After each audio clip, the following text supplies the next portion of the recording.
We completed our Umrah in Mecca, but it is also desirable to visit Masjid al-Nabawi in Madinah. It is the second holiest mosque after the Kaaba in Mecca, and Prophet Muhammad sallallahu alaihi wasallam is buried there. We have to give him salam and also pray in Rawda Sharif. The Rawda Sharif is the area between Prophet Muhammad sallallahu alaihi wasallam's grave and his pulpit, his mimbar. The Prophet said in an authentic hadith that the area between the mimbar and the house of Aisha is one of the gardens of paradise, of Jannah. So it is this place called Rawda, and worship in this place is a means of attaining admittance to paradise.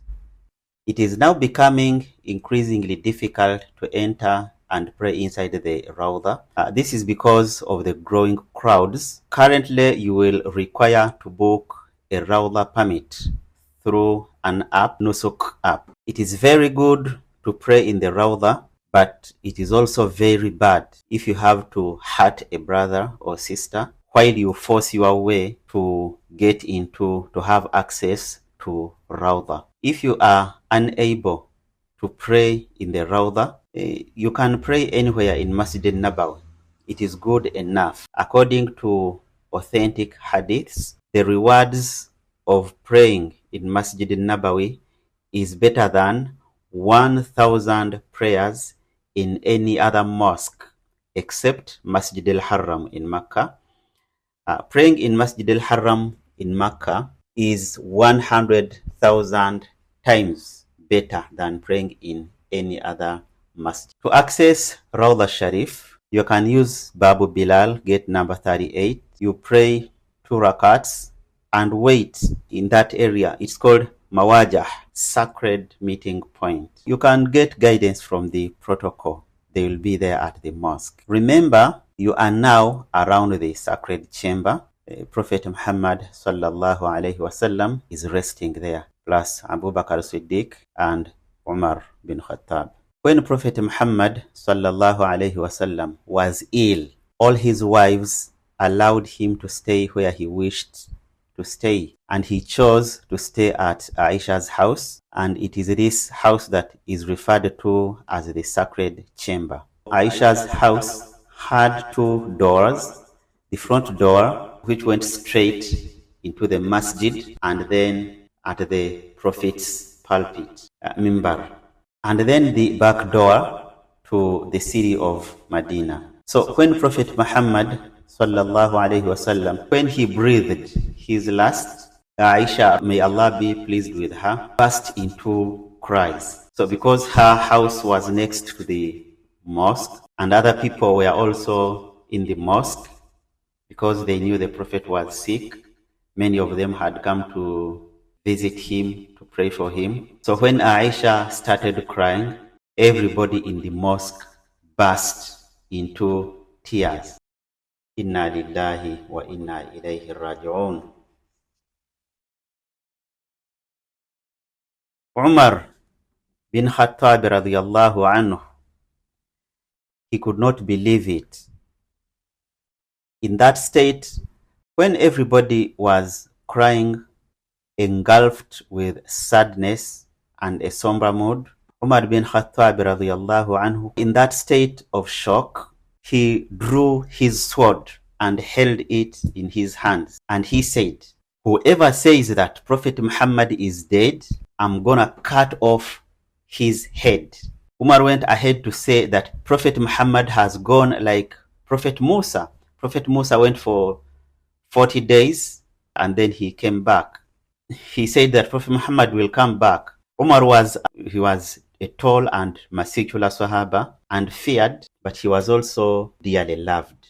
Abu Bakr Siddiq radiyallahu anhu, he and the Prophet had been friends for 50 years. He was his closest friend. So losing him was really so tough. But then Abu Bakr Siddiq had a very huge responsibility ahead of him. He knew that the Sahabas needed help. So he stood on the minbar and he recited the ayah, Bismillahir Rahmanir Rahim. وَمَا مُحَمَّدٌ إِلَّا رَسُولٌ قَدْ خَلَتْ مِنْ قَبْلِهِ الرُّسُلُ أَفَإِنْ مَاتَ أَوْ قُتِلَ انقَلَبْتُمْ عَلَى أَعْقَابِكُمْ وَمَنْ يَنقَلِبْ عَلَى عَقِبَيْهِ فَلَنْ يَضُرَّ اللَّهَ شَيْئًا وَسَيَجْزِي اللَّهُ الشَّاكِرِينَ.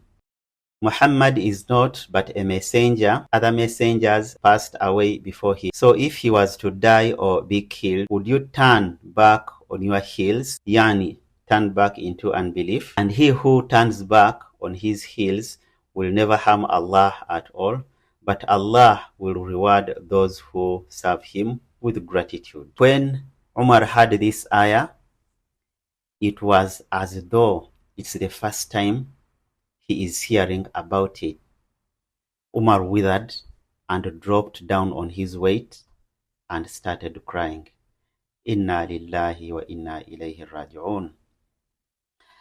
Abu Bakr Siddiq went ahead to say, Amma ba'd, فَمَنْ كَانَ مِنْكُمْ يَعْبُدُ مُحَمَّدًا صلى الله عليه وسلم فإن محمدا صلى الله عليه وسلم قد مات ومن كان منكم يعبد الله فإن الله حي لا يموت.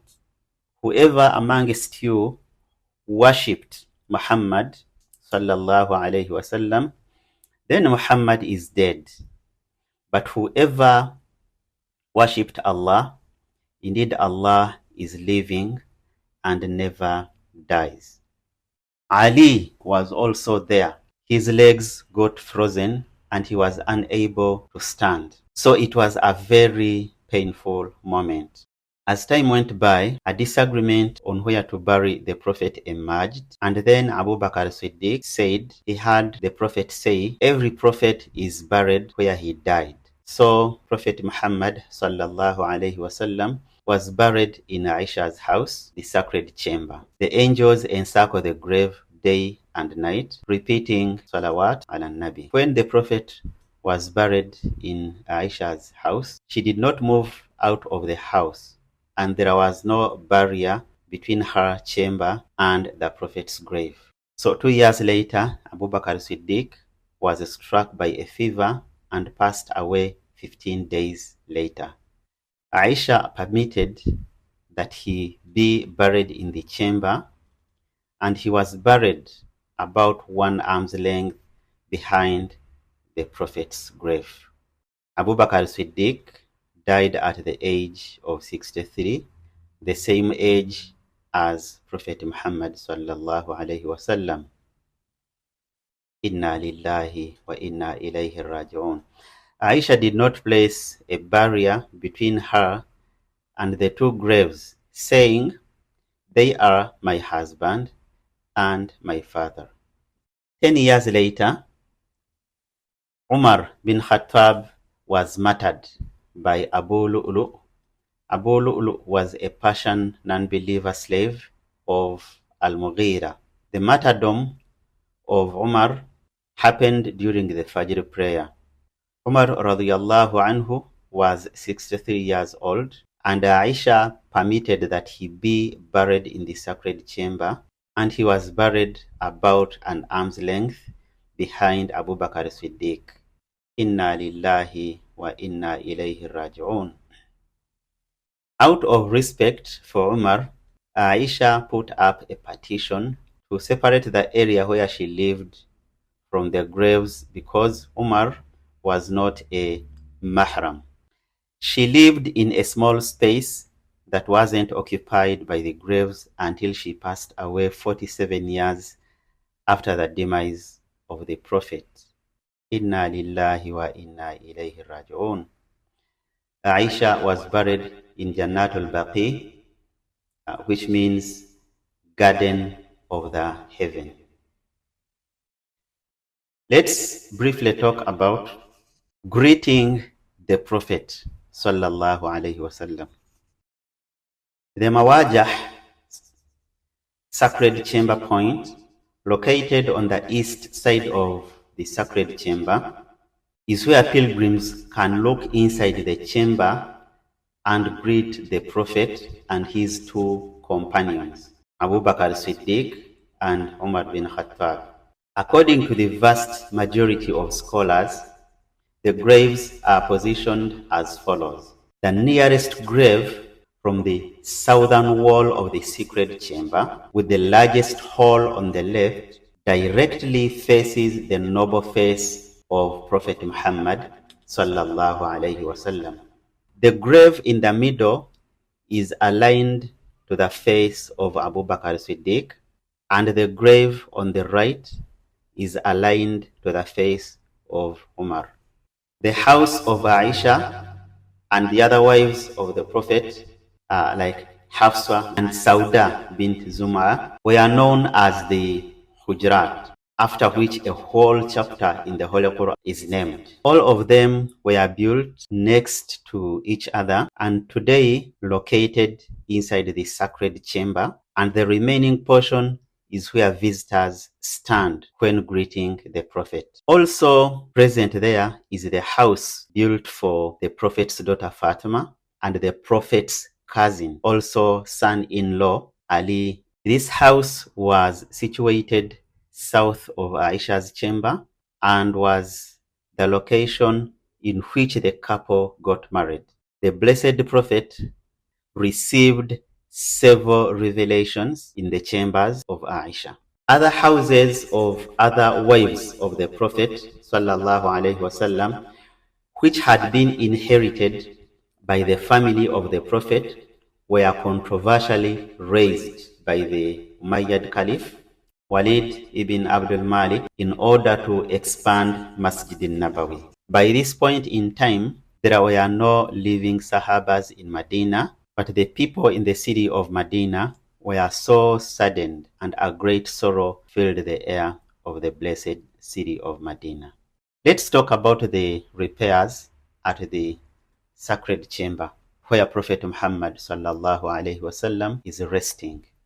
The sacred chamber has undergone repairs and renovations many times. During a visit by Omar bin Khattab, that is in 17 AH, he replaced the palm branches used in the chamber with a wall. AH is used when designating years in the Hijri calendar or the Islamic calendar. The Islamic calendar began with the hijrah of Prophet Muhammad sallallahu alaihi wasallam from Mecca to Medina. While when you see AD, BC, BCE, these are used when designating years in the Gregorian and Julian calendars. According to the Gregorian calendar, which is widely used in the world, this year is 2025, while according to the Hijri calendar or the Islamic calendar, this year is 1446. Now let's continue with the repairs of the sacred chamber. During the period 88 up to 91 AH, following a major fire at Masjid al-Nabawi, Umar bin Abdul Aziz built a 5-sided wall around the chamber with stones similar to the black stones of the Kaaba. It was built in a pentagonal shape so that the chamber wouldn't resemble the Kaaba and to deter people from making tawaf around it. Following a second major fire in Masjid al-Nabawi in 886 AH, after a lightning bolt struck a minaret, Sultan Abu Nasr Saifuddin Qaitabi, the 18th Mamluk Sultan of Egypt, he ordered a complete restoration of Masjid al-Nabawi, and he also ordered the tomb of the Prophet to be cleaned. The Sultan chose one of the greatest scholars of the time, Ali ibn Ahmad Samhudi. He was the Mufti of Medina at the time and a well-known hadith scholar and a jurist with expert knowledge of Sharia. For the first time in at least 500 years, a person was reported to have entered the inner chamber and sat eyes on the blessed graves of Prophet Muhammad sallallahu alaihi wasallam and his two companions. Ali ibn Ahmad Samhudi later authored an extensive book. This book is available. It is called Wafa al-Wafa. It is accessible in many languages online. To date, after more than 1,000 years, the inner chamber remains completely inaccessible to anyone. It has no doors or windows. A third set of walls was built to fortify the pentagonal structure. It is this wall that visitors see when looking through the viewing holes in the Mawajah and then giving salam to Prophet and his companions.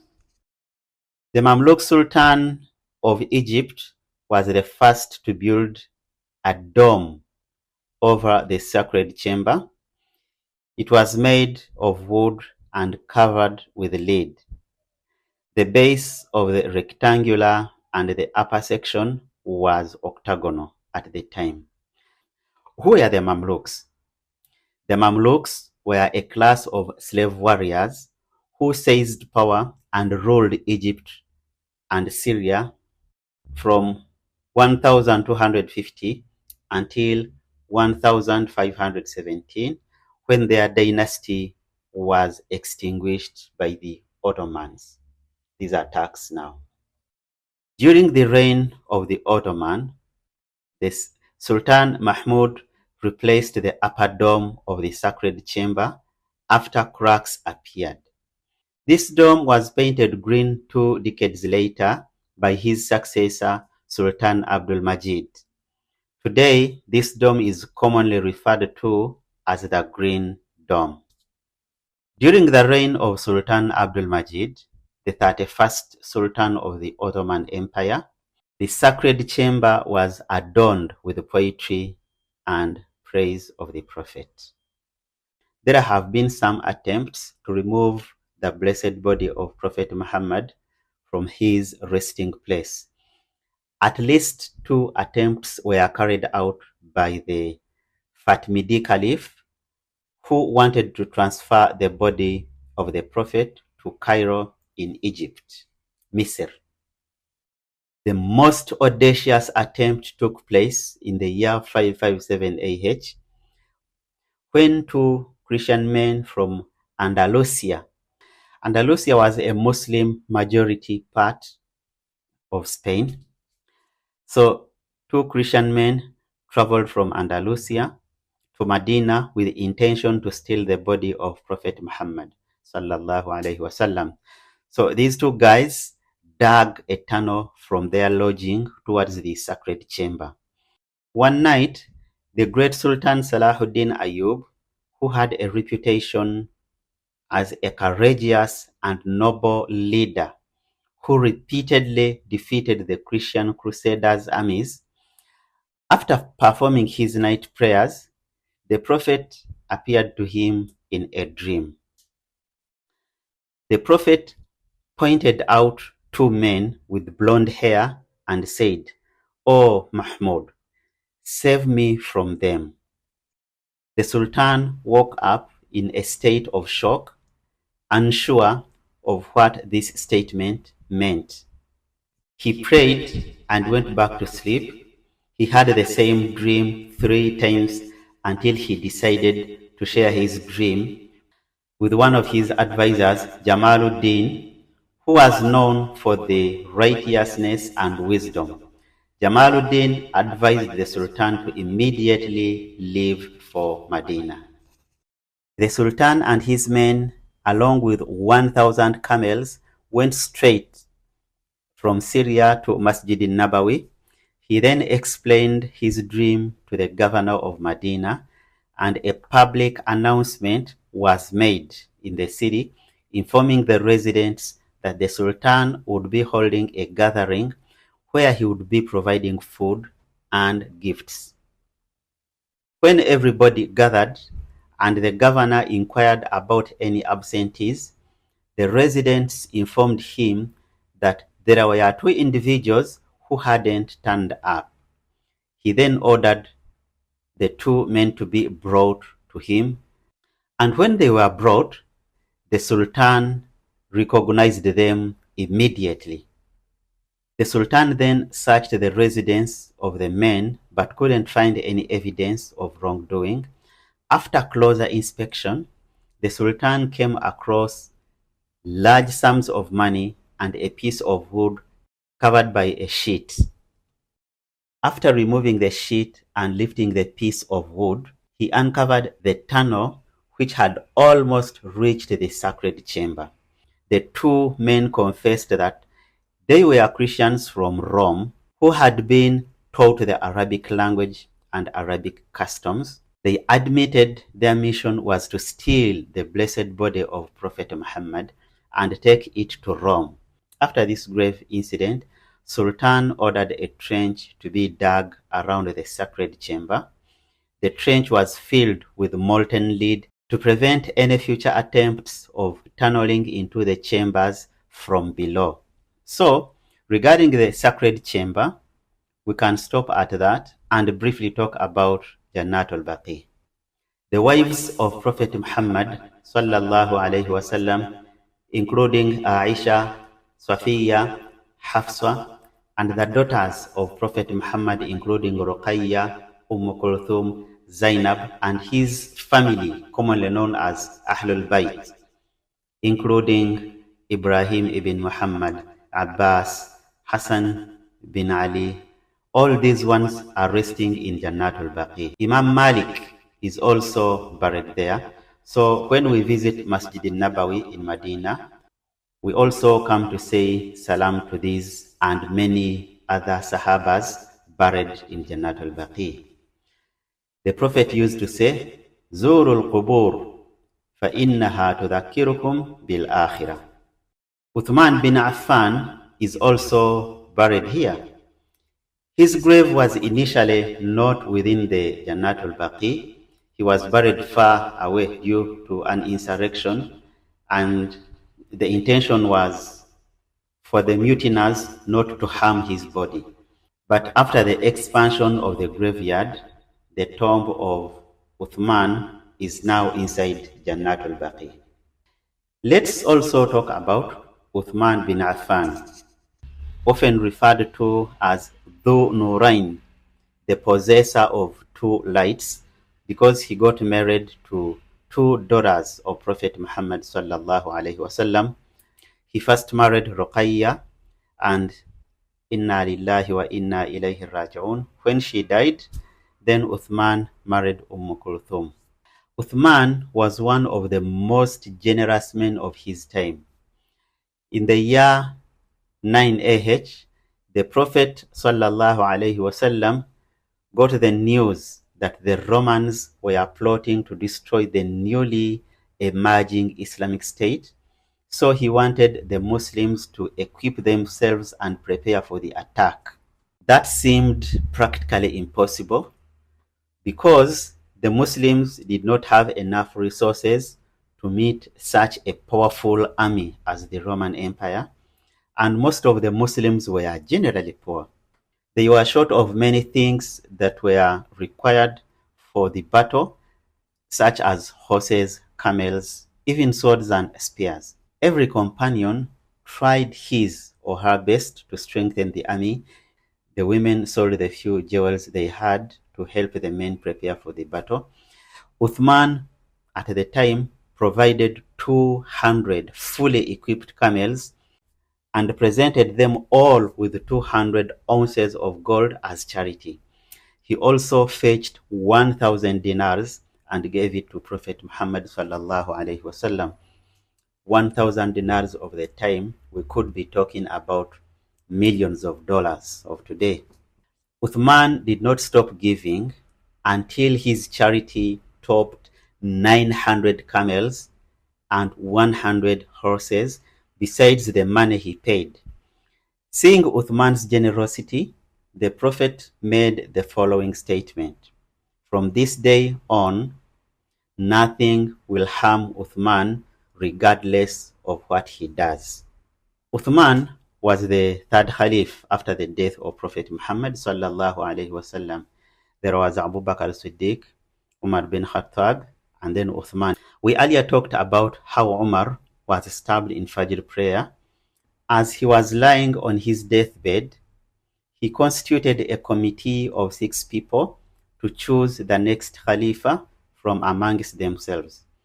The committee comprised Ali ibn Abi Talib, Uthman bin Affan, Abdul Rahman ibn Auf, Sa'd ibn Abi Waqqas, Zubair bin Awam, and Talha ibn Ubaidillah. All these were among the most eminent companions of the Prophet, and who had received in their lifetime the tidings of paradise. Following intense discussions and deliberations, Uthman bin Affan was selected as the third caliph, as the majority of the people chose him. So during the reign of Uthman, the Islamic State expanded beyond the borders of the Arab Peninsula into Egypt, Syria, and Iraq. The expansion continued into Persia, India, Russia, China, Turkey, and across North Africa. The Islamic State became rich and powerful, and many people embraced the religion of Islam, and they learned recitation of the Holy Quran from the early Muslims.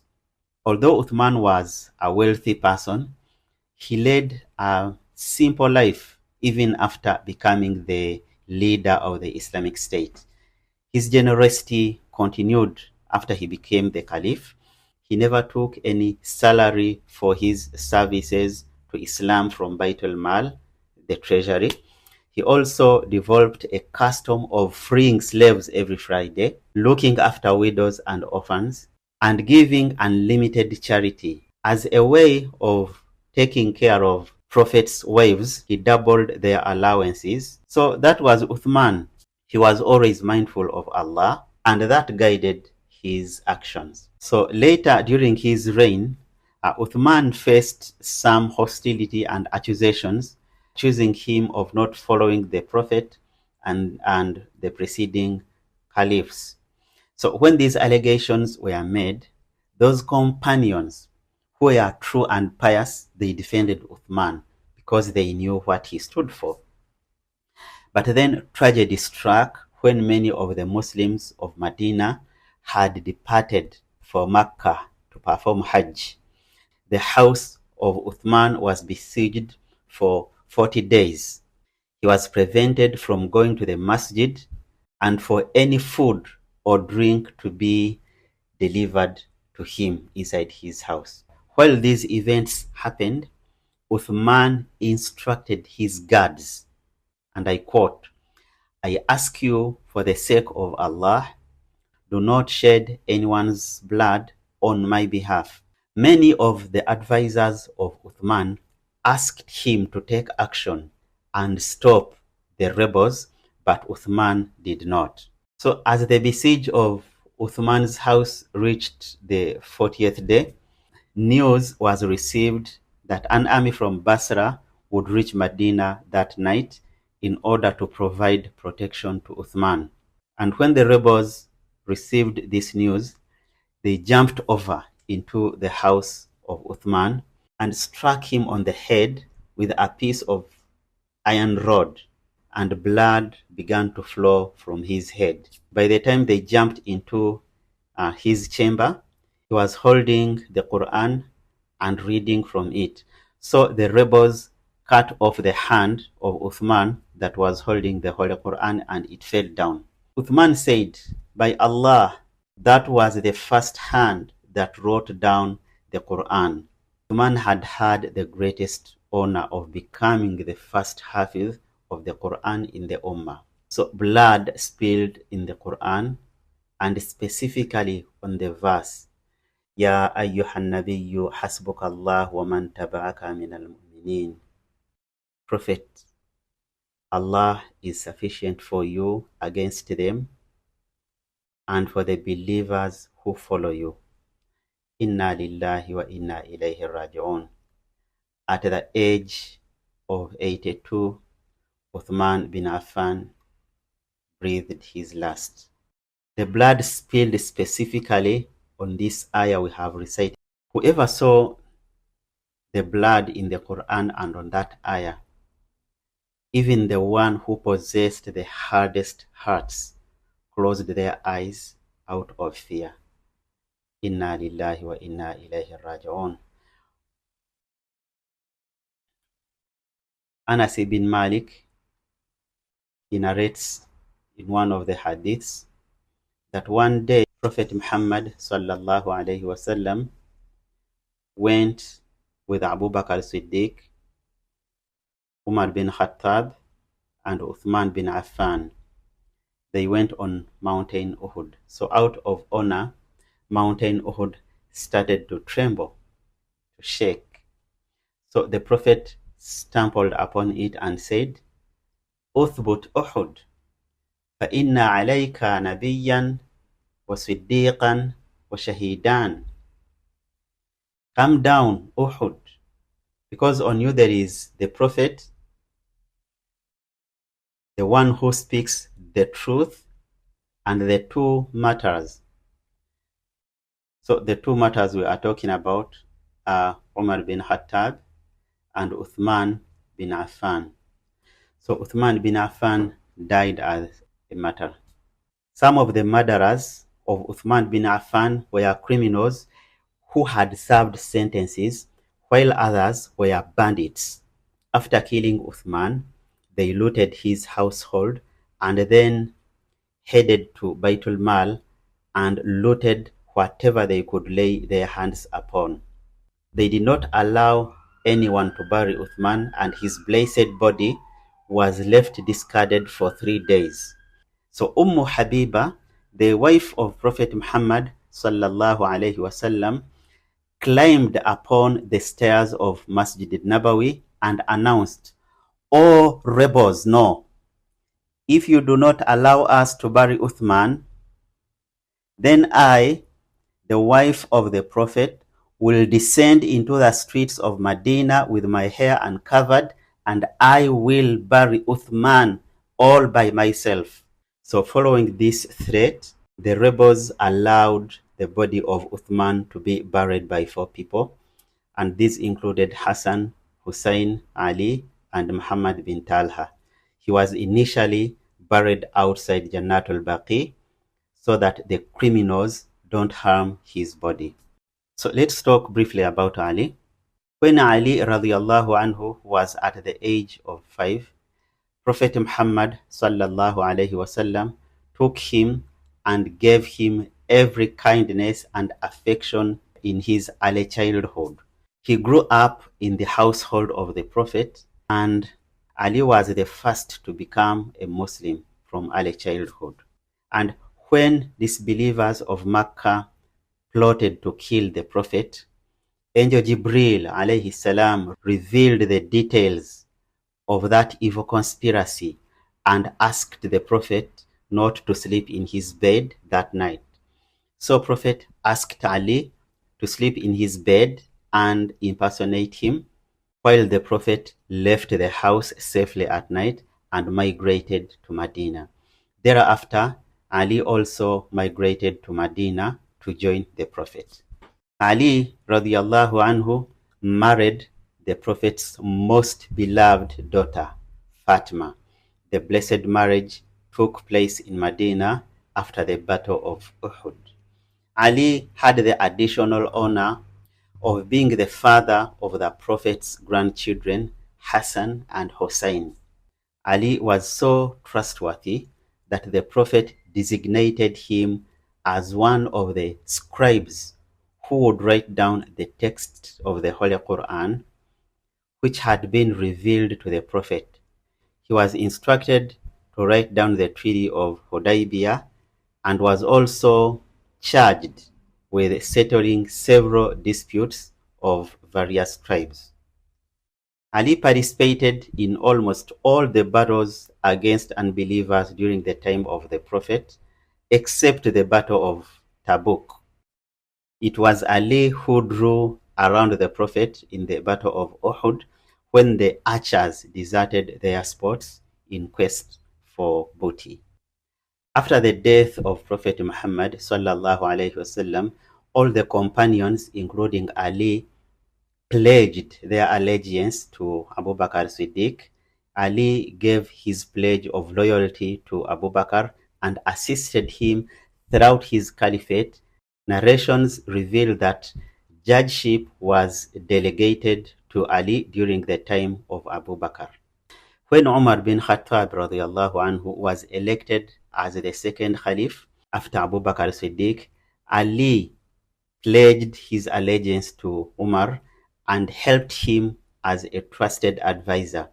Umar used to consult the wise companions of the Prophet, such as Ali and others, and seek their suggestions in political issues.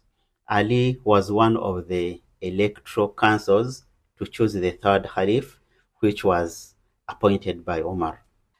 When Uthman bin Affan was elected as the third Caliph, Ali pledged his allegiance and remained in Madinah supporting Uthman bin Affan and defended him by facing the provincial opposition coming from Egypt and Iraq, who aimed to displace Uthman with Ali. How was Ali elected as the fourth Khalifa? After the killing of Uthman bin Affan, majority of the companions in Medina considered Ali to be the most suitable person to be the Caliph after Uthman. Ali, after extensive consultations, agreed to take up the responsibility, and pledges of loyalty were sworn to Ali radiallahu anhu. The murder of Uthman bin Affan marked the beginning of one of the darkest eras for the Ummah and marked the beginning of open religious conflicts and later on political radicalization of Islam. Several problems faced Ali when he took power. He had to take action against the assassins of Uthman, and he also had to mitigate the deteriorating political situation in Medina and the entire Islamic State. So it was very difficult for Ali. He offered entire freedom to the companions, including Talha and Zubair, who requested to avenge the death of Uthman. Along the way, Ali transferred the capital of the caliphate from Medina to Kufa in Iraq, and this was due to its strategic position in the middle of the Islamic State at the time. So during the time, Kufa thrived as the schools of jurisprudence and grammar were established.